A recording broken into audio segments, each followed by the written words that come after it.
السلام علیکم ناظرین، میرا نام ہے کاشف اور آج کے وی لاگ میں خوش آمدید ناظرین۔ آج جنگ کا 22واں روز ہے اور جیسے جیسے یہ سچویشن بڑھتی جا رہی ہے تمام مالک گروپوں میں تقسیم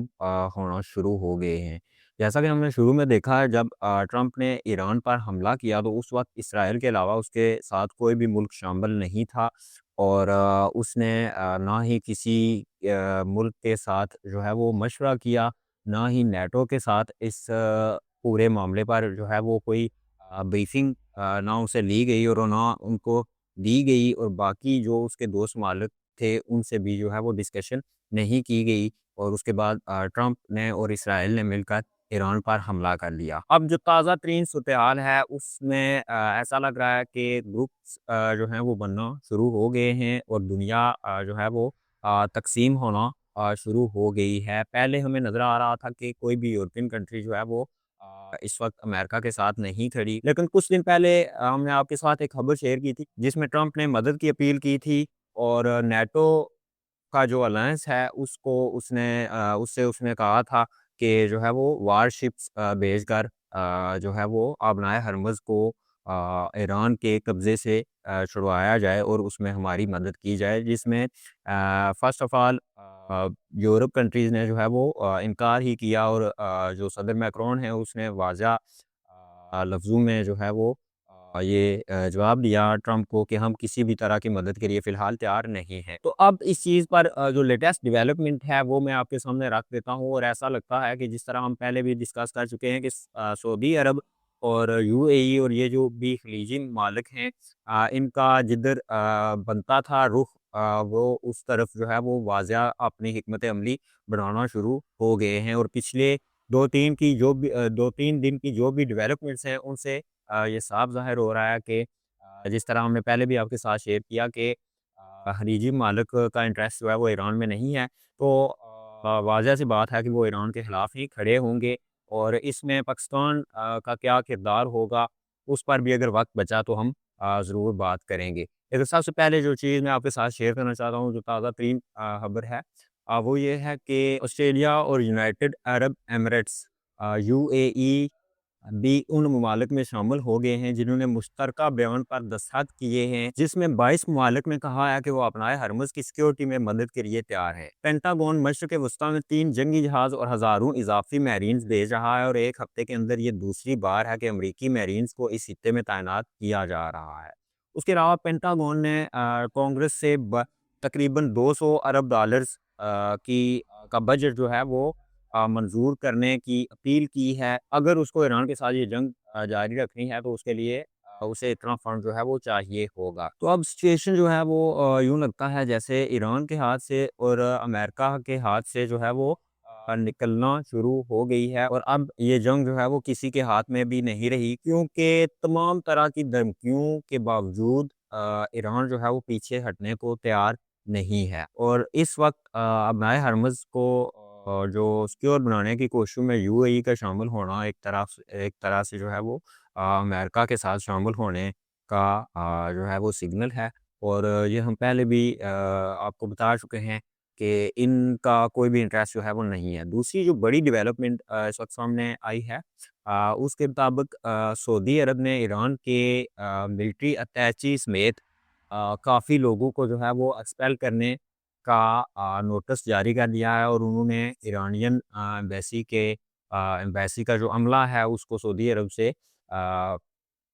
48 یا 24 گھنٹوں کی مہلت دی ہے کہ وہ سعودی عرب چھوڑ کر وہاں سے نکل جائیں۔ تو اس سے واضح ہوتا ہے کہ جنگ کا نقشہ جو ہے وہ اب مکمل طور پر تبدیل ہونے والا ہے، اور ہو سکتا ہے آنے والے دنوں میں ہمیں یہ خبریں دیکھنے کو ملیں کہ سعودی عرب اور یو اے ای بھی اس جنگ میں شامل ہوں، اور اگر سعودی عرب اس جنگ میں شامل ہوتا ہے تو پاکستان کو بھی جو ہے وہ سعودی عرب کی مدد کے لیے یا پھر اس کو فیسیلیٹیٹ کرنے کے لیے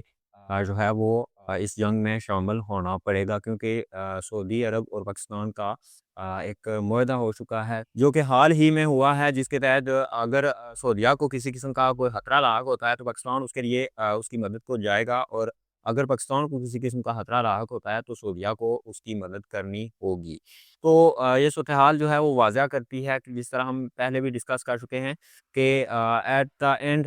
سعودی عرب جو ہے وہ اس جنگ میں کود سکتا ہے۔ اب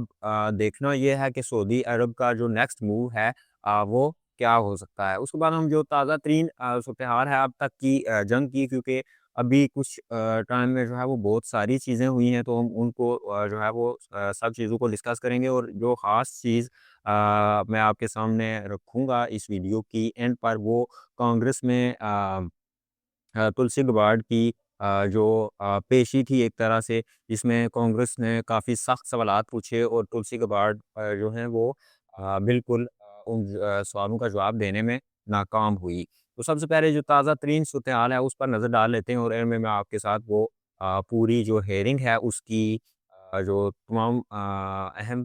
چیزیں ہیں وہ آپ کے ساتھ شیئر کروں گا۔ تو تازہ ترین صورتحال کے مطابق امریکی صدر ڈونلڈ ٹرمپ نے ایران کو سخت دھمکی دی ہے کہ اگر ایران نے 48 گھنٹوں کے اندر اسٹریٹ آف ہارموز کو نہ کھولا تو امریکہ ایران کے پاور پلانٹس تباہ کر دے گا۔ ٹرمپ نے کہا کہ دنیا کی آئل سپلائی کو روکنے کی اجازت نہیں دی جا سکتی۔ ایران نے جنوبی اسرائیل پر حملہ کیا، جس میں شہر ڈائمونا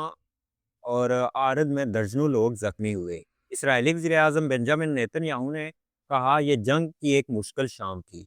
امریکہ اور اسرائیل نے ایران کے مختلف علاقوں پر حملے جاری رکھے۔ Tehran, Karaj, Isfahan, Natanz. Iran کے مطابق نطنز نیوکلیئر فیسلٹی کو بھی نشانہ بنایا گیا، اور ایرانی ایٹمی ادارے نے کہا کہ جوہری تنصیبات پر حملہ خطرناک نتائج جو ہے وہ لا سکتا ہے۔ سعودی عرب نے ایرانی سفارت خانے کا عملہ جو ہے وہ نکال دیا ہے، جس طرح میں ابھی آپ کے ساتھ شیئر کر چکا ہوں۔ اس کے علاوہ الجزیرہ پر ایک خبر ریلیز ہوئی ہے، جس میں انہوں نے انکشاف کیا ہے کہ ایران کے خلاف جنگ اب ایک ایسے مرحلے میں داخل ہو گئی ہے جو پہلے سے زیادہ تباہ کن ہے۔ ایران میں قیادت کے خلاف مزید اسیسینیشنز ہو رہی ہیں، اسٹریٹ آف ہارموز کی ناکہ بندی جاری ہے، اور پورے خطے میں انرجی انفراسٹرکچر پر بڑے حملے ہو رہے ہیں۔ جیسے جیسے جنگ تیز ہو رہی ہے، امریکہ، اسرائیل اور ایران میں نیوز آرگنائزیشن پر دباؤ بڑھاتا جا رہا ہے۔ یہ بھی ایک طرح سے وار اسٹریٹجی سمجھ لیں، یا پھر موجودہ دور کی، یا پھر اگر آپ تاریخ بھی اٹھا لیں تو ہمیں بہت سی مثالیں ملتی ہیں کہ جب بھی دنیا میں کچھ ایسا جو ہے وہ ظالم حکمران یا کوئی بھی ظلم ہو رہا ہوتا ہے، اس کو چھپانے کے لیے یا اس کو کم لوگوں تک اس کی خبر پہنچانے کے لیے اس کی جو انفارمیشن ہے اس کو سینسر کیا جاتا ہے، اور جہاں سے انفارمیشن جو ہے وہ جو سورسز ہوتے ہیں سب سے پہلے ان کو ختم کیا جاتا ہے، یا پھر ان کو خاموش کرانے کی جو ہے وہ کوشش کی جاتی ہے۔ اس طرح کے جو معاملات ہیں وہ پاکستان میں بھی ہمیں ہر روز دیکھنے کو ملتے ہیں، اور اس وقت اگر آپ انٹرنیٹ کی صورتحال دیکھیں پاکستان میں تو بہت بری ہے، اور اس کی وجہ یہی ہے کہ ہم بھی ہماری جو موجودہ حکومت ہے وہ بھی انفارمیشن کو جو ہے وہ سینسر کرنا چاہتی ہے، اور چاہتی ہے کہ کم سے کم جو انفارمیشن ہے وہ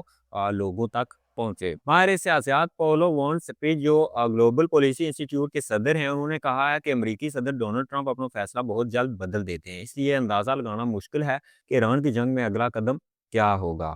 ماہر نے کہا کہ یہ واضح نہیں کہ ٹرمپ کے پاس کون سے ٹولز ہیں جن سے وہ جنگ ختم کر سکیں یا ہارمز کھلوا سکیں۔ کبھی ٹرمپ کہتے ہیں جنگ ختم ہونے والی ہے، پھر کہتے ہیں اگر ایران اسٹریٹ آف ہارموز نہیں کھولتا تو امریکہ سخت کارروائی کرے گا۔ اس لیے ماہر کے مطابق ٹرمپ کیا چاہتے ہیں اور کیسے حاصل کریں گے یہ واضح نہیں ہے، اور یہ چیزیں ہم بار بار ڈسکس کر سکتے ہیں۔ کیا امریکہ ایران کو مجبور کر سکتا ہے؟ ماہرین نے کہا ایران کو جھکانا آسان نہیں ہے، کیونکہ ایران بہت بڑا ملک ہے، آبادی بہت زیادہ ہے، فوجی طاقت بھی کافی ہے۔ انہوں نے مثال دی جب امریکہ نے عراق میں جنگ کی تھی تو وہاں سالوں تک تقریباً 1,50,000 امریکی فوجی موجود تھے۔ ماہر کے مطابق اگر امریکہ واقعی ایران کو کنٹرول کرنا چاہتا ہے تو ممکن ہے اسے 5 لاکھ تک فوجی بھیجنے پڑیں، جو ایک بہت بڑا اور خطرناک قدم ہوگا۔ ٹھیک ہے جی، تو یہ ابھی ہمارے پاس جو تازہ ترین صورتحال ہے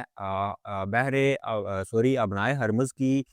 جو ناکہ بندی ہے، اس سے یہ لگ رہا ہے کہ آنے والے کچھ ٹائم میں، جس طرح ٹرمپ نے الٹیمیٹم بھی دے دیا ہے اگلے 48 گھنٹوں کا، کوئی بہت بڑا واقعہ جو ہے وہ ہو سکتا ہے، اور اس میں ایران کا جو ہے وہ فی الحال جس طرح سے کافی زیادہ ممالک جو ہیں وہ ایک ساتھ اکٹھے ہو گئے ہیں، تو اس میں ایران کا جو ہے وہ کافی زیادہ نقصان ہو سکتا ہے، اور ایران نے یہ واضح کر دیا ہے ٹرمپ کے بیان کے بعد، اور ایران نے ٹرمپ کے اس بیان کے بعد یہ واضح کر دیا ہے کہ اگر آپ ہمارے آئل انفراسٹرکچر پر حملہ کریں گے تو ہم بھی آپ کے آئل انفراسٹرکچر پر حملہ کریں گے، اور یہ چیز ہمیں خلیجی ممالک پر جو ایران کے حملے ہیں تازہ ترین ان میں واضح دیکھنے کو مل رہی ہے۔ اچھا جی، اب آ جائیں اس سماعت پر جو کہ میں آپ کے ساتھ ڈسکس کرنا چاہ رہا تھا، جس میں کانگریس کے سامنے جو ہے وہ پیش ہوئی ہیں تلسی گبارڈ جو کہ ڈائریکٹر ہیں نیشنل انٹیلیجنس کی، اور ان کے ساتھ دیگر جو بھی امریکہ کی اسٹیبلشمنٹ ہے اس کے اہم جو نمائندے ہیں وہ بھی شامل ہوئے ہیں، اور ان سے کانگریس نے کافی سخت سوالات کیے ہیں۔ تو یہ میں آپ کے سامنے ایز اٹ از رکھ دیتا ہوں جو پوری سماعت ہے۔ اس سے ہمیں یہ دیکھنے کو ملے گا کہ کس طرح جو امریکہ کے لوگ ہیں وہ اس جنگ کو لے رہے ہیں، اور ان کے اندر کیا بے چینی ہے اور کیا سوالات ہیں اس جنگ کو لے کر۔ ایران کے خلاف جنگ کے بارے میں ہونے والی سماعت میں امریکہ کی ڈائریکٹر نیشنل انٹیلیجنس تلسی گبارڈ سے دوسرے دن بھی سوالات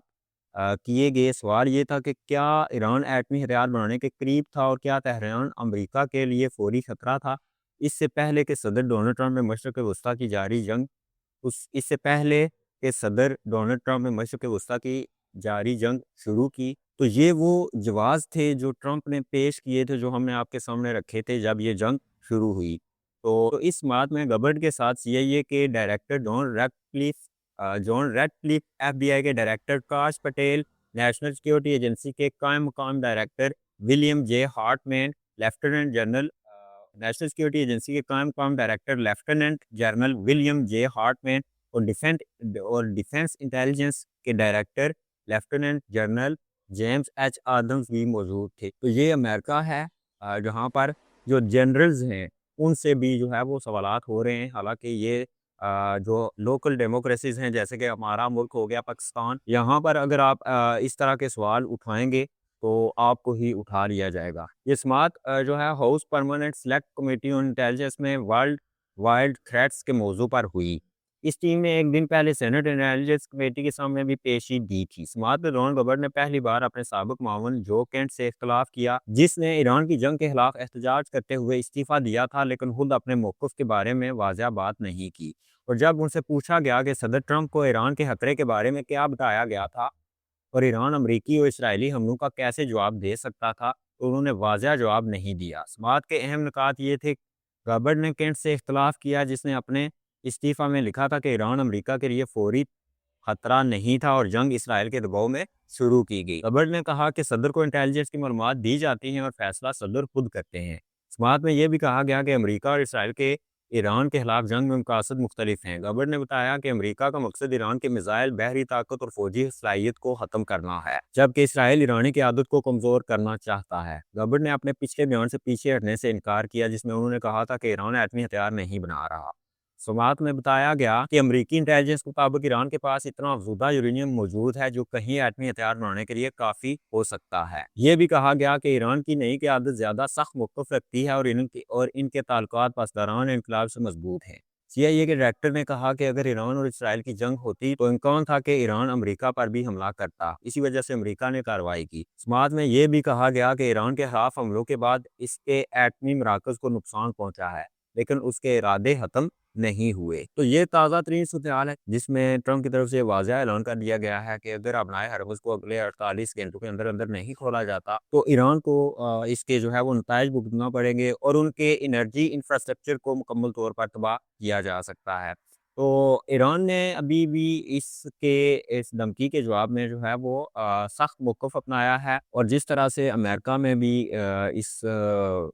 موضوع پر بحث ہوئی کہ جو موجودہ قیادت ہے ایران کی وہ جو ہے وہ کافی سخت موقف رکھتی ہے امریکہ کی موجودہ حکومت کے خلاف، تو یہ بالکل واضح ہے کہ ایران کسی بھی قسم کا جو ہے وہ صبر نہیں کرے گا۔ اگر امریکہ کوئی ایسی کارروائی کرتا ہے تو سچویشن جو ہے وہ مزید خراب ہوگی۔ تو یہ پورا جو احوال میں نے آپ کے سامنے رکھا ہے، اس سے ایک چیز واضح ہے کہ جنگ جو ہے اس کی شدت میں ابھی مزید اضافہ ہونے والا ہے، اور یہ اضافہ جو ہے وہ کس کے لیے زیادہ نقصان دہ ہے اس چیز کا جو ہے وہ ابھی اندازہ نہیں لگایا جا سکتا، کیونکہ اس جنگ میں نقصان امریکہ کا بھی بہت زیادہ ہو چکا ہے اور آگے بھی ہو سکتا ہے، اور ایران کی جو اسٹریٹجی ہے اس کو صرف سروائیو کرنا ہے، جبکہ امریکہ کو یوں سمجھ لیں کہ اس جنگ میں ٹرافی جو ہے وہ لانا اس کا مقصد ہے اور اس جنگ کو جیتنا اس کا مقصد ہے۔ اب ہم سمجھنے کی کوشش کرتے ہیں، فار ایگزامپل یہ جس طرح سے دھمکیوں کا تبادلہ ہو رہا ہے دونوں طرف سے، اور جس طرح سے اسٹریٹ آف ہارموز کی ناکہ بندی کی جا رہی ہے، اگر یہ سچویشن پھیلتی ہے تو باقی دنیا پر جو ہے وہ اس کا کیا اثر پڑے گا۔ سب سے پہلے آپ دیکھیں کہ یہ جنگ جہاں پر جاری ہے وہ مڈل ایسٹ کا علاقہ ہے، جس میں آئل جو ہے وہ بہت زیادہ پایا جاتا ہے، اور پوری دنیا کا زیادہ تر آئل جو ہے وہ اسی علاقے سے دنیا کو ملتا ہے۔ اگر ایران ریٹیلیٹ کرتا ہے، بے شک یہ کافی زیادہ ممالک جو ہیں وہ مل کر بھی اس پر حملہ کرتے ہیں، اور ایران اس کا جواب دیتا ہے جو کہ توقع کی جا رہی ہے کہ وہ دے گا۔ تو اس سے سب سے پہلے جو آئل کی سپلائی ابھی 20% بند ہوئی ہے، جس کو وہ مزید جو ہے وہ بند رکھنے پر ایران بضد ہے۔ تو ایران اگر اس کو بند رکھتا ہے اور عرب ممالک جو ہے وہ اس جنگ میں ٹوٹتے ہیں، تو یوں سمجھ لیں کہ جو مزید آئل کی شارٹیج ہے وہ دیکھنے کو ملے گی، جس سے معیشت پر جو ہے وہ گہرا اثر پڑے گا، جس کی وجہ سے امریکہ پر جو دباؤ ہے وہ مزید بڑھے گا، اور جتنا زیادہ خود کو سروائیو کرتا جائے گا ایران، اتنا ہی اس کے لیے جو جنگ جیتنے کے چانسز ہیں۔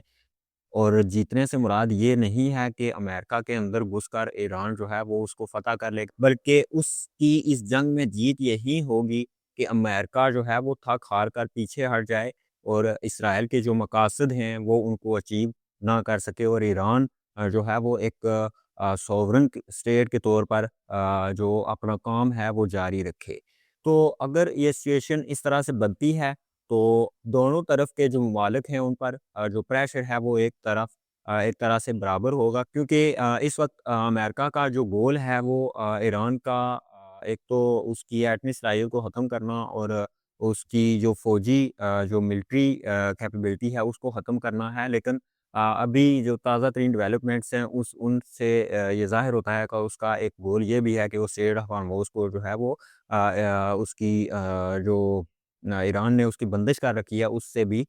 آزاد کروائے، کیونکہ آئل کی شارٹیج کی وجہ سے ہر امریکہ کا جو شہری ہے اس پر اثر پڑ رہا ہے، اور وہاں پر مہنگائی ہو رہی ہے، جو کہ ٹرمپ کے لیے پولیٹیکلی کافی زیادہ ایسی چیز ہے جس کو وہ برداشت نہیں کر سکتا۔ تو فی الحال کے لیے جنگ جو ہے وہ مزید اپنے ایک سخت دور میں جو ہے وہ جاتی ہوئی نظر آ رہی ہے۔ تو انشاءاللہ نیکسٹ اپڈیٹ کے ساتھ دوبارہ حاضر ہوں گے۔ اگر آپ کو ویڈیو پسند آئے تو چینل کو لازمی سبسکرائب کریں، بیل آئیکن پر کلک کریں۔ نیکسٹ ویڈیو میں ملاقات ہوتی ہے۔ اللہ حافظ۔